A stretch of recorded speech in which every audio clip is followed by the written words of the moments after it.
Que Deus nos abençoe a todos, aos amigos que estão de forma presencial aí na nossa casa, no nosso Centro Espírita Sebastião Marte, e aos que estão naturalmente através da internet nos conectando. Hoje, para nós, é muito importante estarmos hoje fazendo, digamos, algumas reflexões sobre o capítulo 8 de O Evangelho segundo o Espiritismo. Bem-aventurados os que têm puro o coração. É um capítulo com bastante informações, porque, naturalmente, o Evangelho ele é riquíssimo. Um versículo, através de Chico Xavier, Emmanuel escreveu páginas de luz. Então, nós aí, a lição que o PC leu é de um fragmento de uma das cartas de Paulo. E Emmanuel pega aquele fragmento, aquele versículo, e transforma em lições luminosas de amor para todos nós. Então, nós somos muito gratos à presença dos amigos espirituais, mentores da Casa de Sebastião Marte, e aos mentores espirituais de todas as pessoas que estão conosco na noite de hoje. Aos amigos do Rio, aos de Brasília, aos que mais proximamente ou mais longe estiverem. Que Jesus, o divino terapeuta, nos auxilie, alivie as nossas dores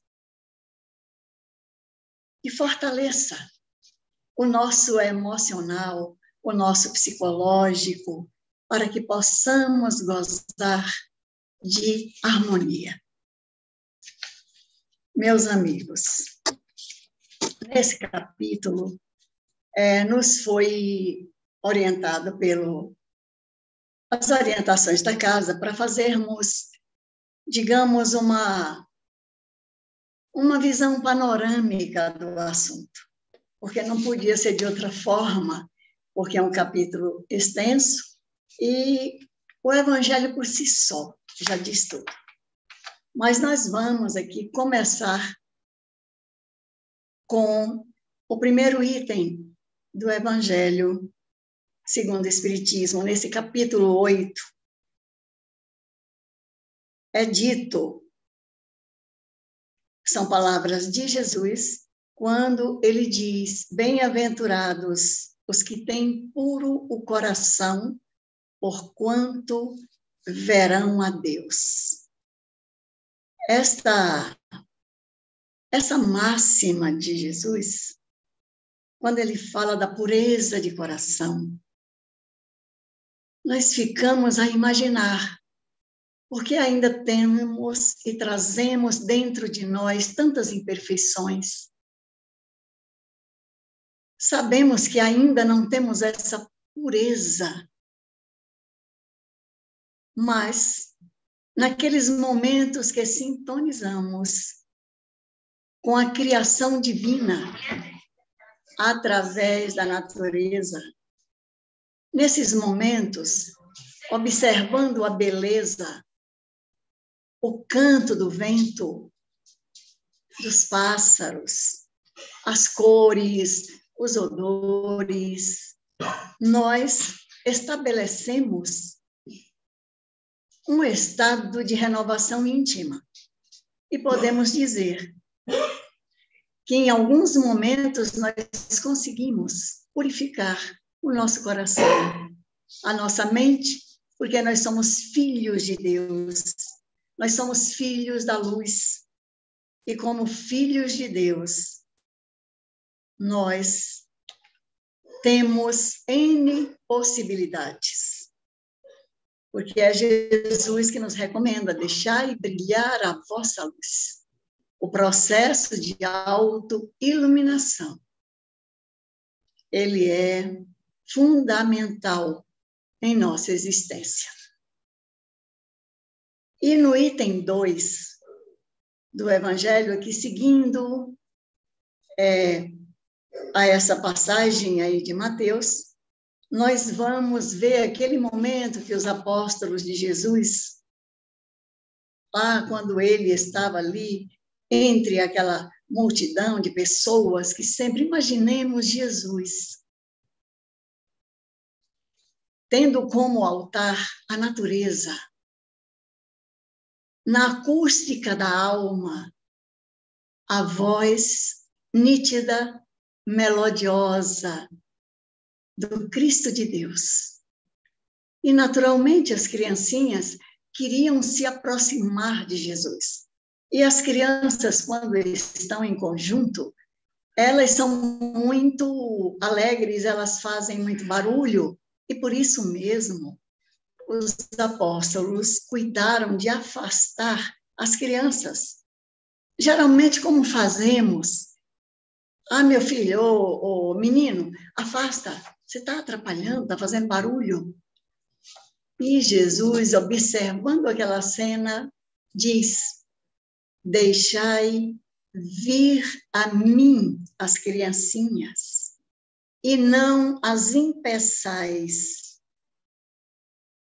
porquanto o reino dos céus é para aqueles que se lhes assemelhem. Essa passagem está em Marcos, dos versículos 13 a 16. Nessa narrativa é bastante atual para nós. Quando temos um visitante, uma pessoa importante, conversando, ou ali descansando, e nós estamos a postos, e vem aquele grupo de crianças fazendo algazarra, a gente cuida de afastar. E Jesus diz: deixai vir a mim as criancinhas. Isso é para aquele momento com seus apóstolos, e naturalmente tem esse ensino do Cristo, as palavras de Jesus, elas têm um alcance sempre muito profundo. Esse deixai vir a mim as criancinhas é um apelo para que os responsáveis, para que somos pais, mães, ou mesmo sem ser pai, sem ser mãe, mas temos uma criança sob a nossa tutela, nós temos que encaminhar a criança para Jesus, para Deus, ensinando-lhes o caminho, não impedindo. Observemos o que nós estamos fazendo com as nossas crianças.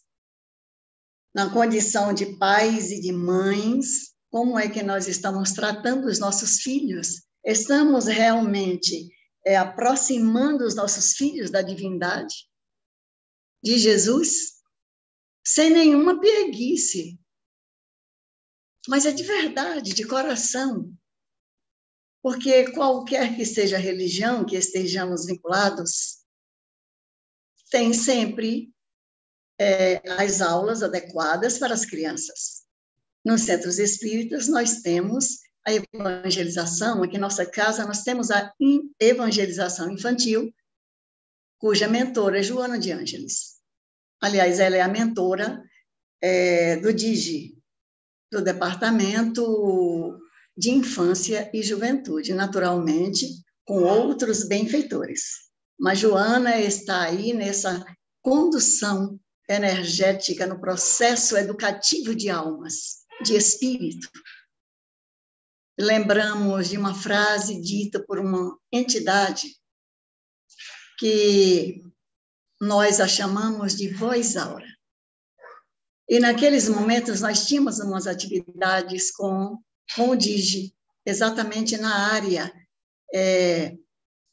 da evangelização. E a voz aura, muito tempo atrás, nos dizia: minha filha, evangelizar a criança é educar o espírito para a vida eterna. Porque evangelizar é um ato de amor. Kardec diz sobre essa passagem, deixai vir a minhas criancinhas, ele vai narrar que a criança, a pureza de coração, ela está bem ligada com a simplicidade e com a humildade. Observemos ali na primeira infância a simplicidade das crianças. Elas não têm preconceitos, pelo menos a grande maioria, porque quando a criança começa a crescer, se ela adquire alguma coisa, muitas vezes é injetado exatamente pelas reações equivocadas daqueles que são responsáveis por elas. Mas a criança, de fato, quando elas encontram outras crianças, elas compartilham seus brinquedos, suas brincadeiras, estão alegres, sorridentes. E por aí vai, e Kardec diz que a pureza de coração, para haver a pureza de coração, não pode haver egoísmo, não pode haver orgulho. Então, é humildade, simplicidade. Mas, naturalmente, que alguém há de dizer, mas, ora, aquela criancinha que era um anjo, ela cresceu e, na adolescência, se tornou uma pessoa insuportável, incrivelmente difícil de se lidar com ela.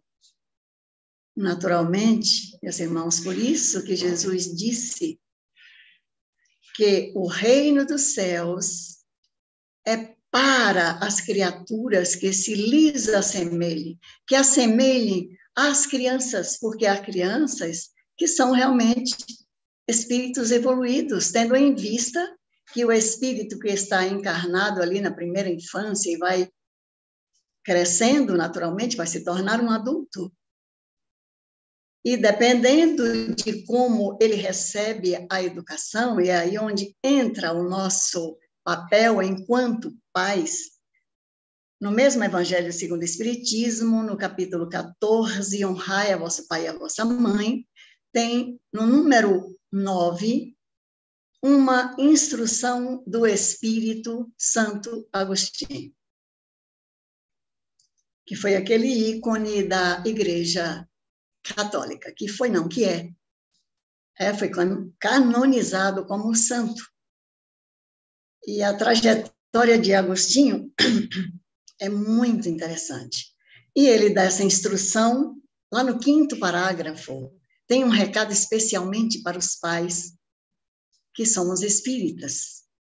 Espíritas, lembrai que quando gerais um corpo, o espírito que nele encarna vem do espaço para progredir, procurar e aproximar essa alma de Deus, providenciai, através da educação, o esclarecimento, aproximando essa criança, esse filho, para Deus, ensinando-lhe tudo aquilo que deve ser, encaminhando para as aulas de evangelização infantil, juvenil, mais tarde para os estudos, naturalmente. E quando ele cresce, naturalmente, ele vai ter o seu livre-arbítrio, mas enquanto é criança, há necessidade. Assim como nós levamos os nossos filhos para o médico, o dentista, para a escola, por que não? Se não é numa casa espírita, dependendo da religião, se a pessoa não tem nenhuma religião, pode ser em casa. Fale com o seu filho, fale com a criança que está ao seu lado, fale com o jovem sobre a misericórdia divina. Então, Agostinho diz, é uma instrução chamada, no capítulo 14, a ingratidão dos filhos e os laços de família. E naquele 5º parágrafo ali, Agostinho diz: lembrai-vos que um dia Deus perguntará a cada pai e a cada mãe: que fizestes da criança colocada sob a vossa guarda? Porque, na verdade, os nossos filhos não são nossos, são filhos da divindade, são filhos de Deus. E quando nós temos um filho, ou adotamos uma criança, um sobrinho que esteja sob a nossa guarda, é dever nosso. Porque para termos essa responsabilidade, não é necessário que geremos, de fato, um filho. Basta termos uma criança sob a nossa guarda. Nós vamos responder. Daí a nossa grande responsabilidade de estarmos encaminhando essa alma para Deus, ensinando-lhe através dos limites, do respeito ao próximo, do que nós devemos fazer, daquilo que é certo, daquilo que não está correto, através, sobretudo, dos exemplos. E aí nós vamos passar para um outro item muito interessante dentro deste capítulo, que foi, tivemos até uma aula recentemente no ESD, pela nossa irmã Nilda, pecado por pensamentos, adultério. Ainda tem a palavra pecado, e essa palavra pecado podíamos até substituir por, digamos, responsabilidade. Mas está lá, pecado por pensamentos. Porque é assim que a humanidade terrena, é assim que nós ainda entendemos as coisas. Olha, isso aí é pecado. Quem comete pecado tem o quê? Castigo. Então, e aí sempre a gente coloca esse pecado porque nós estamos ofendendo a Deus. E Deus nos pune. Não. Nós estamos ofendendo a nós mesmos e, em retribuição por essa ofensa, por utilizar mal o nosso arbítrio, que é livre, nós vamos responder por isso. Então, o pecado, e falando aqui de adultério, além de aqui não está, Jesus não se referiu quando ele diz: aprendestes, que foi dito aos antigos, não cometereis adultério. Eu, porém, vos digo que aquele homem que olhar para uma mulher com mau desejo, em pensamento, com ela já cometeu adultério. Observemos a relevância que Jesus nos esclarece sobre os nossos pensamentos. Não é por acaso que ele próprio vai dizer em algum momento: orai e vigiai, para não cairdes em tentação. Porque muitas vezes nós oramos até bastante, mas a vigilância que é altamente necessária, não temos. Ficamos displicentes conosco, com nossa palavra, com o nosso pensamento, e o pensamento viaja em coisas que podem ser muito boas, porque sempre nós vamos ter aliados. Tem uma questão em O Livro dos Espíritos, quando Kardec indaga para os benfeitores maiores. Influi de algum modo os espíritos em nossa vida, em nossos pensamentos? E a espiritualidade responde: muito mais do que imaginais. Via de regra, são eles que vos conduzem. Porque quando nós alimentamos pensamentos saudáveis, nós vamos ter benfeitores amigos conosco. Ao contrário, quando nós alimentamos pensamentos de raiva, de inveja, de ciúmes, com certeza nós estamos chamando para o nosso lado criaturas encarnadas e desencarnadas que estejam nessa sintonia. Então, é dito no Evangelho segundo o Espiritismo, nessa questão do adultério, porque Jesus aqui não se referiu somente a essa designação da traição, mas, de um modo geral, Jesus se refere ao mal, aquele que deseja o mal. Por isso que algumas vezes ele disse: até quando estarei convosco, raça adúltera? Ele não está falando aí dos adultérios, de traição de homem seduzindo uma mulher. Ele está falando das pessoas que falseiam nos princípios da verdade. Quando nós pegamos, por exemplo, um exemplo bem prático para quem dirige e para quem não dirige também, o combustível no carro. Quando ele está da forma correta, está tudo bem.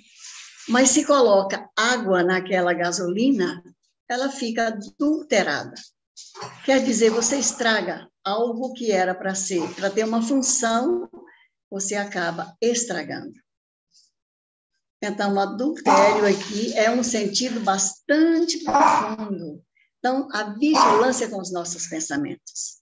E Kardec ainda vai perguntando, mesmo não praticando os atos malévolos, como é que fica essa questão do pensamento? E vêm os espíritos e respondem que quando uma pessoa já alcançou uma pureza maior, uma evolução maior, ela sequer pensa no mal. Vamos falar aí da abertura que o nosso amigo PC fez, Chico Xavier. Para que a gente conhecer alguém como o Chico Xavier?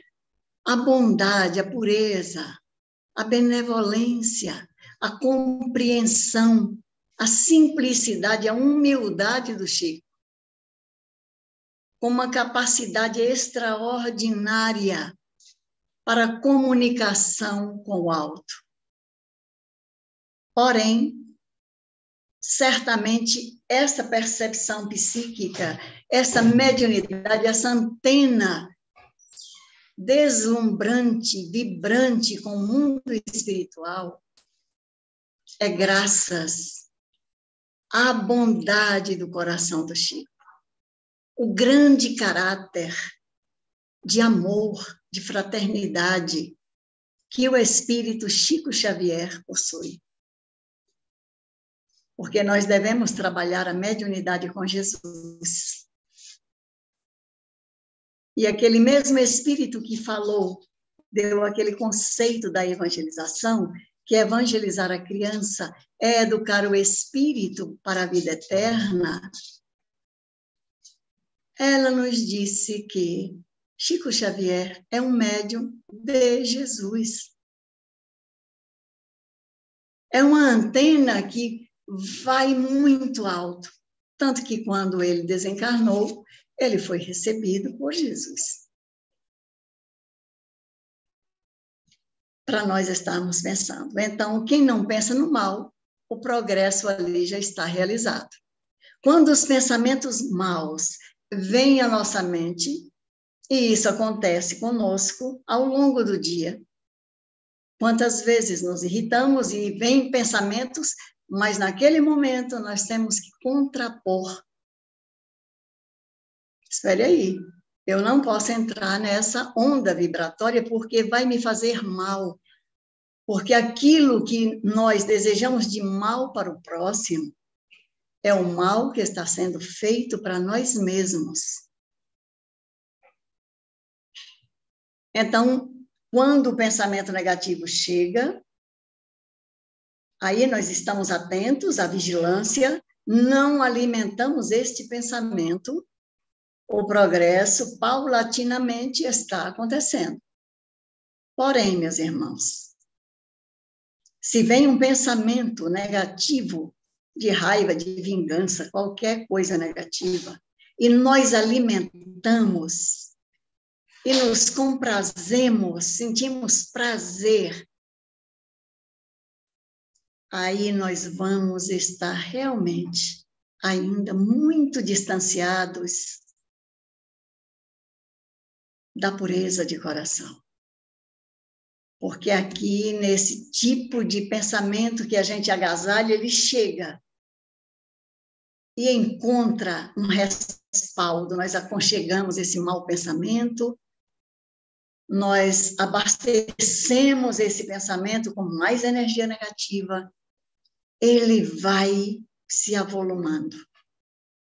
E não esqueçamos, tudo que nós desejamos de bom ou de ruim para os outros, em primeira instância, ele está percorrendo em circuito fechado a nossa intimidade psíquica espiritual.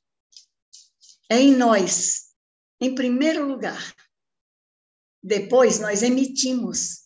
E este pensamento negativo vai se somando aos demais para alcançar aquela pessoa que nós estamos desejando mal. Agora observemos, porque tudo aquilo que nós endereçamos a alguém, se aquele endereço que nós enviamos aquele pensamento mal, que já nos faz mal, em princípio a nós mesmos, e vai estar sendo somado, somatizado com os pensamentos de entidades ao longo da trajetória. Se chegar naquele endereço e aquela pessoa estiver na mesma sintonia, é um baque. Porém, se aquela pessoa não estiver na mesma frequência de vibração, e não precisa ser muito superior, basta não sintonizar, nós endereçamos um pensamento. Quando nós enviamos uma carta pelo correio, se a pessoa para quem nós remetemos a carta não é encontrado, o correio devolve para o endereço do remetente. Então, a ação que nós enviamos, aquela negativa que ficou bastante fortalecida no mal, nós vamos recebê-la de volta com todo o seu peso. E há mesmo pessoas que adoecem pela inveja, pelo ciúme, pelos melindres de toda ordem. Meus irmãos e meus amigos, já pensou que maravilha quando nós fazemos o bem? Quando desejamos o bem para alguém? Em primeiro lugar, nós somos os beneficiários. Porque está saindo de nós, do nosso coração, e vai se somando aos bons. Quando chega naquele endereço, para aquela pessoa que está na sintonia do bem, que alegria! Isso tudo é muito compartilhado. A pessoa que recebe nos envia uma resposta gentil, de satisfação, de alegria. E assim é que caminhamos todos. Assim caminha a humanidade. Estamos tendo a grande oportunidade de avançar, de aprender com os nossos próprios equívocos, com as nossas imperfeições, porque a luz está presente na nossa intimidade. Deus está em cada um de nós. Todos somos filhos do mesmo Pai, independente de religião, de ideologia filosófica, política, social, qualquer que seja. Todos procedemos da essência divina. E Jesus agora vai falar. Esse capítulo 8 está lá no item 12, falando sobre os escândalos. Os escândalos. Se vossa mão é motivo de escândalo, cortai-a. É assim aquele subtítulo dos escândalos.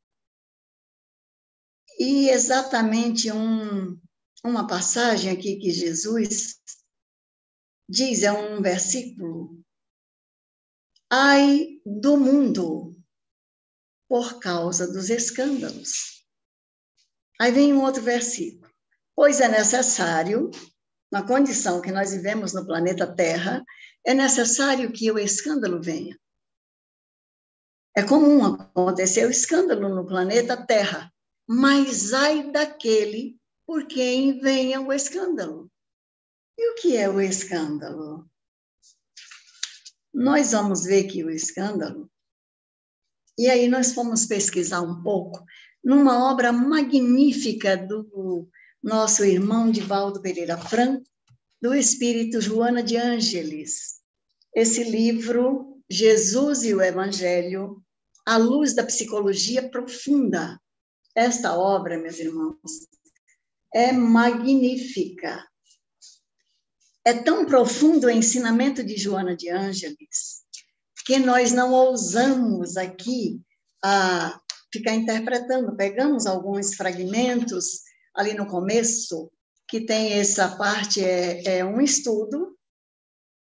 O espírito Joana de Ângeles escreveu esse livro, através do nosso irmão, Divaldo Pereira Franco, sobre o Evangelho de Jesus.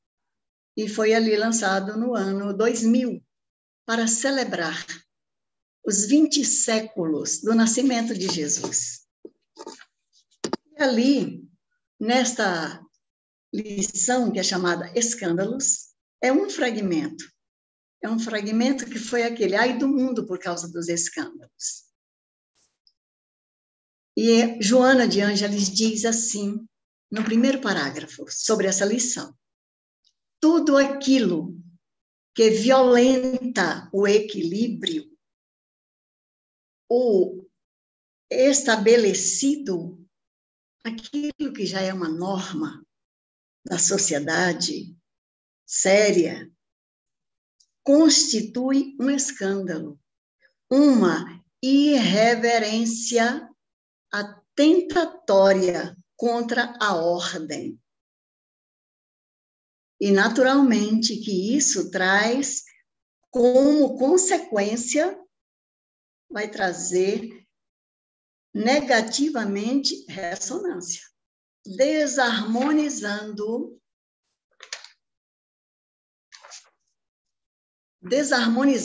o indivíduo. Em primeiro lugar, é aquilo que dissemos ali do circuito fechado. Em primeiro lugar, desarmonizando o indivíduo e, com ele, o grupo social no qual se encontra. Então, a desarmonia não é somente para ele, as consequências também chegam para aquele grupo social em que ele esteja inserido. O desequilíbrio daquele que o pratica, o escândalo, sob a ótica da psicologia profunda, é manifestação da sombra, que permanece em vertiginosa expansão no ser humano, gerando vícios e hábitos mórbidos e ações sendo provocado porque quem alimenta a sombra do eu próprio, da persona, da personalidade, vai provocar essas ações aí altamente ou profundamente perturbadoras. E desta forma afetam também aquelas pessoas que compartilham a convivência com aquela pessoa que está ali, causadora do escândalo. Muitas vezes, e nesse caso aqui, Joana de Ângeles diz, invariavelmente, nesse caso, é de natureza íntima. Observemos, nem é um escândalo que veio a público. Aquela pessoa está guardando aquilo na sua intimidade. as ações que ela está provocando ou fazendo mesmo, ainda não é conhecida do público, é de natureza íntima.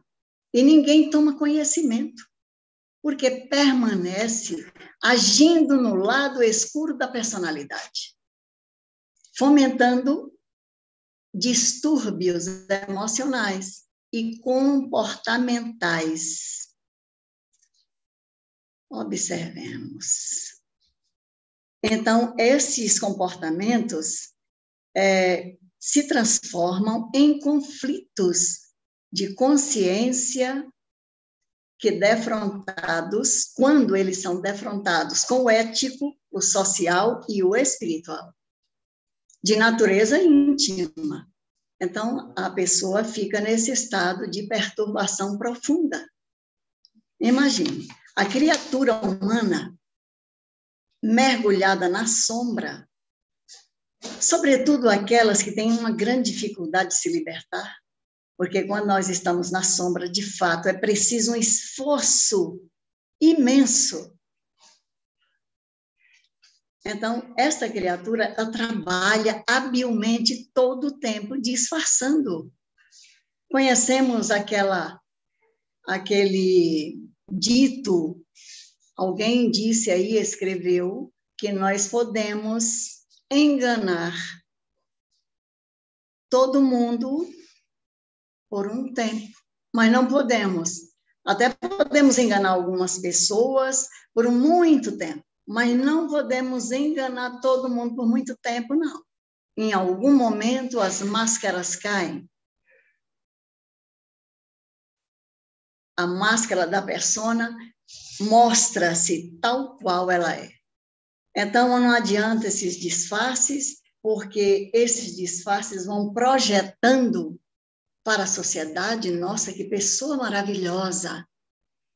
Mas coitado dessas pessoas, porque eles mostram a imagem que, na verdade, não são. E, geralmente, essas pessoas se tornam muito rigoristas, muito severas com os outros, porque elas mostram uma característica de uma pessoa que ela está longe de ser. E, exatamente por isso, ela é severa demais com os outros, policia os outros e tornam-se muitas vezes intolerante para com o próximo. Mas para com os próprios erros, ela sempre tem uma desculpa, ela se compraz neles. É aquele que pensa no mal e se compraz no mal. E Jesus diz que se descobre, se a tua mão é motivo de escândalo, cortai-a.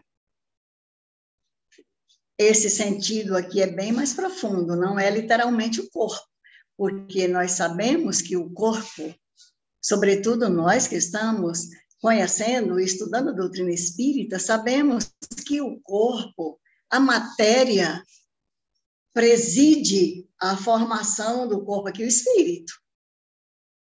Então, o espírito é que é responsável. A carne é fraca? Não. O espírito, o corpo pode ser débil, mas o espírito sendo fortalecido em caráter, em fé, tem um vigor espiritual que muitas vezes a gente observa, mas como é que fulano dá conta? Aquela pessoa tão humildinha, e a gente lembra de Irmã Dulce,